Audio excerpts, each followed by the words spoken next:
ప్రముఖ సినీ నటి శ్రీమతి సంగీత గారి ప్రారంభించారు. ఐవీఎఫ్ చికిత్సలో 25% భారీ discount, free doctor consultation, free ultrasound scan. 49 అంటే సంతానం, 49 అంటే సంతోషం. నమస్తే, వెల్కమ్ టు అవర్ ఛానల్. నేను సిరి. జగన్మోహన్ రెడ్డి గారికి మోదీ భయం పట్టుకుందా? జగన్మోహన్ రెడ్డి గారు త్వరలో అరెస్ట్ కాబోతున్నారా? సో ఈ అంశాన్ని మనకి వివరించడానికి మనతో పాటు ఉన్నారు ప్రముఖ రాజకీయ విశ్లేషకులు కిలారు నాగార్జున గారు.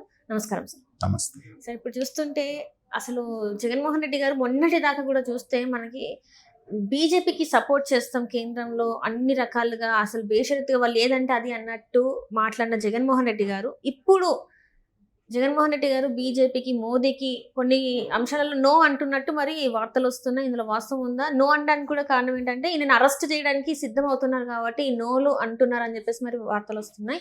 సో మరి ఏమంటారు? యాక్చువల్గా విధి అనేది చాలా విచిత్రంగా ఉంటుందమ్మా. కరెక్ట్గా 6 నెలల క్రితం వైనాట్ 175 అనేటువంటి దీంతో విరవీగినటువంటి జగన్మోహన్ రెడ్డి గారు ఇవాళ రాజకీయంగా క్రాస్ రోడ్స్ అంటాం, అక్కడ నిలబడి ఉన్నారు. అంటే ఏ దిక్కున వెళ్లాలో తెలియనటువంటి పరిస్థితి. ఒకవైపున చూస్తే తన పార్టీ తరపున గెలిచినటువంటి ఎమ్మెల్యేలు, రాజ్యసభ సభ్యులు, ఎంపీలు ఎంతమంది తనతో నిలబడ్డారో తెలియట్లేదు. రేపొద్దున స్థానిక సంస్థల ఎలక్షన్ల కోటాలో జరిగే ఎమ్మెల్సీ ఎన్నికల్లో బొత్స సత్యనారాయణ గారు నిలబెడితే వాళ్ళందరూ ఎంతవరకు గెలిపిస్తారో తెలియట్లేదు.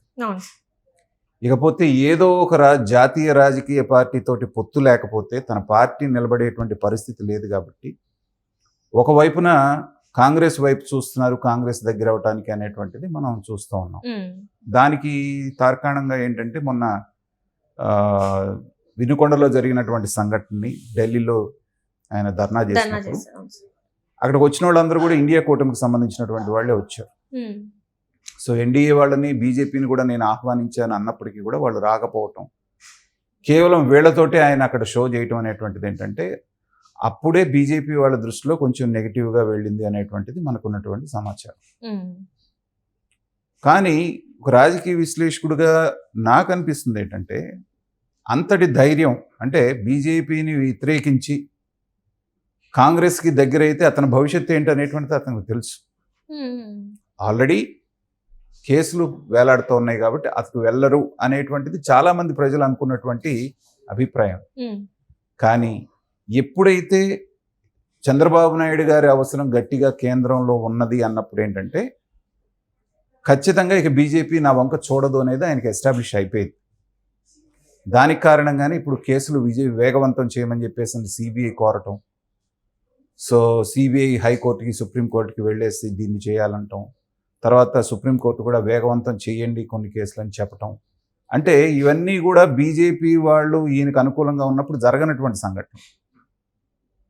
సో ఇప్పుడు చకచక స్పీడప్ అవుతున్నప్పుడు ఏంటంటే సహజంగానే జగన్మోహన్ రెడ్డి గారు ఒక రకమైనటువంటి భయంలోకి వెళ్తున్నారు.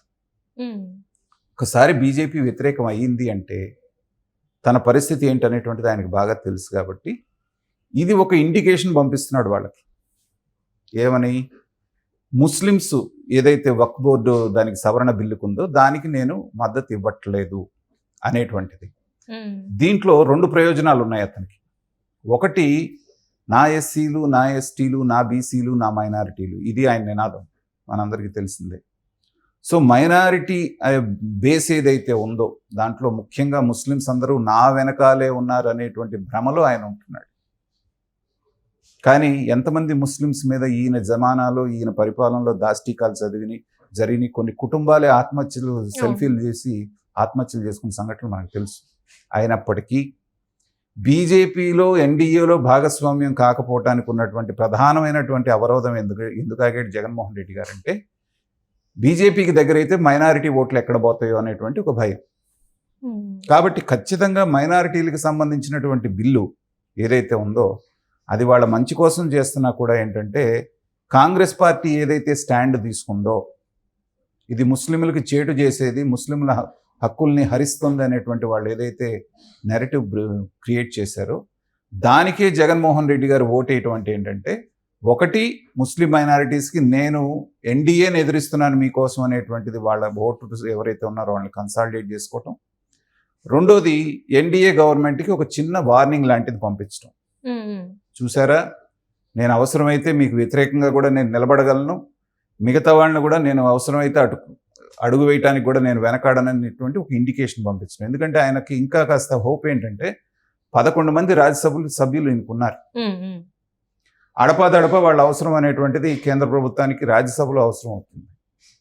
కాబట్టి బిగినింగ్లోనే విజయసాయి రెడ్డి గారు చెప్పారు, చూసారా మేమేం తగ్గిపోలేదు, మాకు 11 మంది వీళ్ళు ఉన్నారు, ఒక 4 వాళ్ళు ఉన్నారు, ఎవరు పార్లమెంట్ సభ్యులు, లోక్సభ సభ్యులు, ఎమ్మెల్సీలు ఎంతమంది, ఎమ్మెల్యేలు ఎంతమంది, అందరినీ ఢిల్లీకి తీసుకెళ్లారు కదా. సో ఆ నంబర్ని చూపించి మేము ఇంకా చచ్చిపోలేదని చూపించడానికి అక్కడ ప్రయత్నం. ఇన్ని చేసినా బీజేపీ వాళ్ళు పట్టించుకోవట్లేదు, అపాయింట్మెంట్ అడిగితే ఇవ్వలేదు ప్రధానమంత్రిను అమిత్ షా గారు. ఇవన్నీ చూసిన తర్వాత ఏదో ప్రమాదం పొంచి ఉంది, చంద్రబాబు నాయుడు గారు ఏమన్నా గేమ్ ప్లాన్ స్టార్ట్ చేశారా, నన్ను రాజకీయంగా సమాధి చేయటం అనేటువంటి భయం పట్టుకుంటంతో ఏంటంటే ఇతను కాంగ్రెస్ పార్టీకి దగ్గర అవుతున్నాడు అనేటువంటివి మనకి అడపాదడపా వార్తలు వస్తూ ఉన్నాయి. దాంట్లో కొంచెం నిజం కూడా ఉండవచ్చు. కానీ ఇప్పుడు అతనికి పెద్ద అవరోధంగా అక్కడ ఉన్నది ఏంటంటే గేట్ కీపర్ లాగా షర్మిల గారు.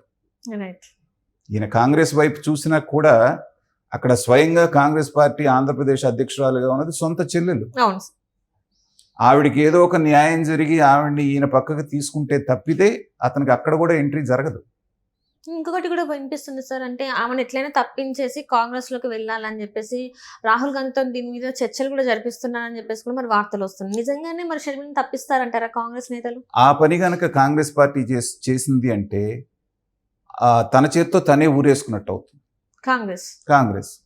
ఎందుకంటే తన పార్టీని, తన కేడర్ను మొత్తాన్ని లాగేసుకొని తనని భూస్థాపితం చేసినటువంటి జగన్మోహన్ రెడ్డి గారిని తీసుకొచ్చి షర్మిల గారిని కాదని, ఎందుకంటే కష్టకాలంలో కనీసం మిమ్మల్ని ఎవరు అనే దిక్కులేనటువంటి స్థాయిలో ఆవిడ వచ్చి తను నిలబడి ధైర్యంగా ఎలక్షన్ ఎదుర్కొన్నప్పుడు ఆవిడని పక్కన పెట్టారు అంటే ఇప్పటిదాకా సగమే చెప్పింది ఆవిడ. నేరుగా వెళ్ళి తెలుగుదేశంలోనూ ఏమో చేరుతుంది. అప్పుడు అసలు పూర్తి బండారం బయటపెడుతుంది.